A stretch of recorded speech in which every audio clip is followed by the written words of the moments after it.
Thank you very much, Tarek, for your very interesting presentation. What I would like to do briefly is to provide three critical remarks on the notion of multicultural nationalism, which is based on my work from actually more than 5 years ago. The first critical remark that I would place on the notion of multicultural nationalism is the issue of permeability of national identities. For instance, these are two kids, Mehmet and let's say Rick, and both are born in Belgium, but Mehmet's grandparents are from Turkey. And when we measure their national identification, their sense of belonging to Belgium, their feeling of being Belgian, what we see is a very large gap in their national identifications, that Rick feels much more Belgian than Mehmet does. And the difference is about 1.8 standard deviations. For people who are not understood in statistics, this is a very large gap. This is from here to China, a very large gap between those two groups.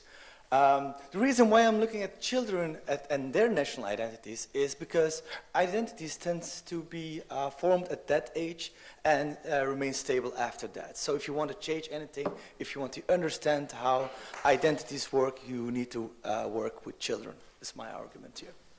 So there's a very large gap between how immigrant minorities, second generation, third generation, and native Flemish or Belgian peoples identify.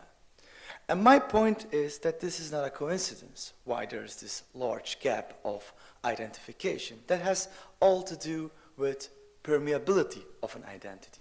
Identity is not always what you think that you are, but how others regard you as a member of a group. And the point why this gap is so big with respect to national identities, the same holds true for a Flemish identity as well, is because these are, my argument, national identities in theory, but racial identities in practice. And let me explain that. Let's do a small experiment. Go to Google and type in Vlaamse man, or a Belgian man. What you will see is a picture of a lot of white folks, not even one visible minority member of a picture when I type in Vlaamse man or a Belgische man in Google Images.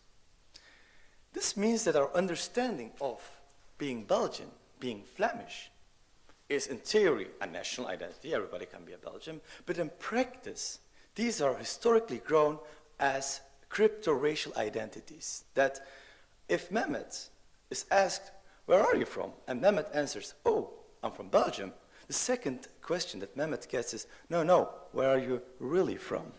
That is a clear proof that our understanding, or our historical understanding of being Belgian or being Flemish is not something that is permeable for minorities. That is a fixed racial identity in de facto terms. This is not the case for all national identities. If I type in American man, I will see actually an overrepresentation of African Americans in the picture. I will see Asians in the group. So this is clearly the case that the American identity, in contrast to the more continental identities such as Belgian, Flemish, German, Dutch, these are historically understood as racial identities, and racial identities are not permeable for minorities.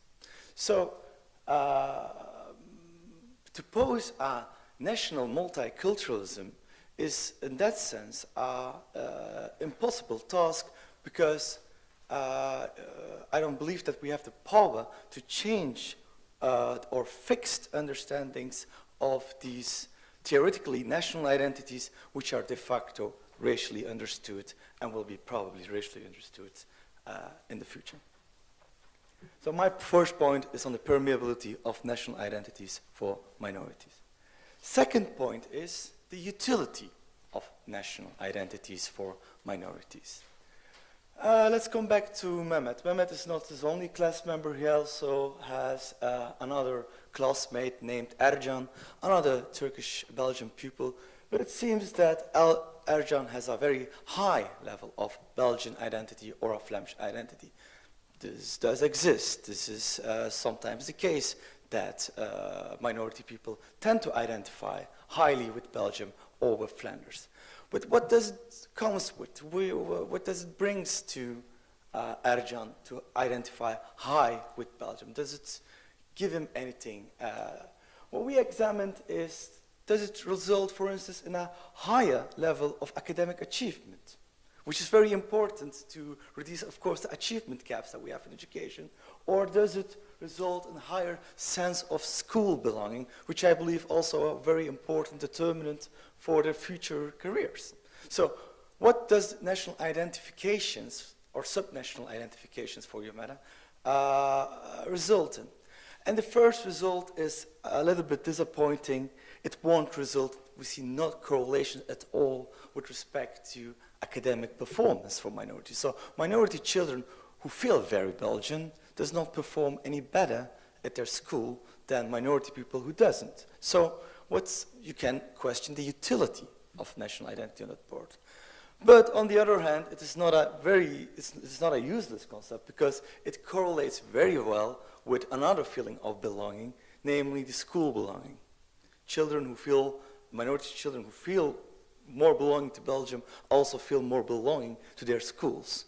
So it's not a useless concept, as said, but it's an incomplete concept that has not a material impact on a very important outcome, namely performance on school.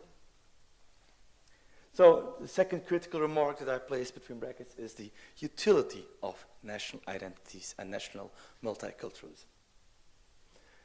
And the third point, and maybe my most controversial point here, will be that not focusing on the nationalism part of the national multiculturalism concept, but on the multiculturalism as the risk of paying, in particular, lip service to multiculturalism. Yes, we had maybe at the discourse level, Flanders, a policy that was always pro some level of multiculturalism. But I believe that if you look at the practice, that this was more a lip service to multiculturalism than there was some real understanding of real impact to it. And I can clearly understand it to my topic of expertise, education. For instance, two concepts that we have that dominate now the educational field in Flanders. We have two broad networks, and they are very open to multiculturalism. The one calls itself active pluralism. That is even beyond, I believe, multiculturalism. The other would call themselves dialogue schools. Two concepts which I'm very in favor of, which I will say I am a big supporter of active pluralism. I'm a big supporter of dialogue schools. But in reality, this corresponds to this picture. In almost up to 80% for the children, it is forbidden to use their language at school. They know that it's forbidden to speak with their classmates or with any else Turkish or American schools, in active pluralist schools, in dialogue schools. Punishing pupils for speaking their mother tongue, for not doing something wrong, but just using their mother tongue, is up to 50% of the cases in our schools. In our active pluralist and our dialogue schools, we have this reality. The ban on headscarf for pupils, de facto ban on almost all schools and almost all active pluralists and almost all dialogue schools. We have a ban on just the wearing of a religious symbol. We have a ban on headscarf for teachers. We have de facto, it is almost impossible to become a teacher when you wear a headscarf in, again, very multicultural schools, very open to other minority schools. Even if the court has ruled that this is unconstitutional, the practice go further. And less than 1% of the teachers are teachers of color. And finally, most inexperienced teachers are in colored schools, and the result is that in Flanders, that has a very, in theory, adherence to a multiculturalist, active pluralist dialogue, we have the highest level of achievement gap between immigrants and native-borns across all OECD countries. So my point, going back to my critique on what guarantees us that a macro-symbolic notion as multicultural nationalism, it's not more than, again, a lip service to an ideology that has very few impact. What guarantees us that adherence to a more multicultural understanding of integration issues will guarantee us, in practice, a more openness towards minorities, etc. We have already a very multiculturalist discourse, but the practice seems to be something very different, in particular in schools. But I think that the notion of belonging to the nation and the multiculturalism is a very valuable and something which I support a lot. But so I think, what are our alternatives to this notion? If national identities are not permeable, what are, or maybe the utility is not so clear, what can still bind us and recognize the differences? And I think that two strategies are here possible. We can first go up and look at supranational identities as a binding factor, which are clearly less racially defined. And in our case, this means European identity. Europeanness is not something that is fixed as national identities. Europe changes. One day you're in, next day you're Brexit. Tarek can approve of that. So this idea of more fluid supranational identity seems to, in my opinion, will work better to combine with multiculturalism and have more future to bind us, as I believe that nation states will be over within 100 or so years. So why wouldn't we be looking at a higher level? And the point is, European identity, in contrast to national identity, correlates significantly with academic achievement and belonging. So you have both of them. So I would say you can go up. And a second strategy, if national identities don't work and if it's remain a racial identity, is going down and look at local identities, like city identities.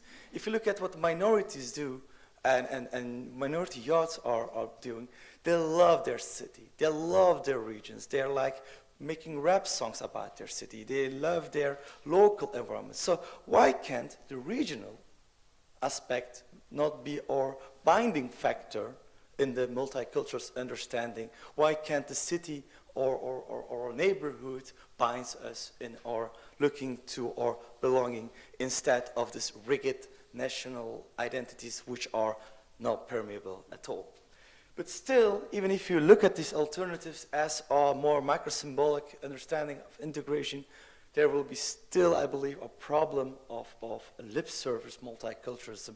I believe that putting forward an ideology, whether it be in a state or a school network or a working environment, it's not enough to state that you're multiculturalist. This has to some level, be reflected in a practice to go beyond what I would call lip service multiculturalism.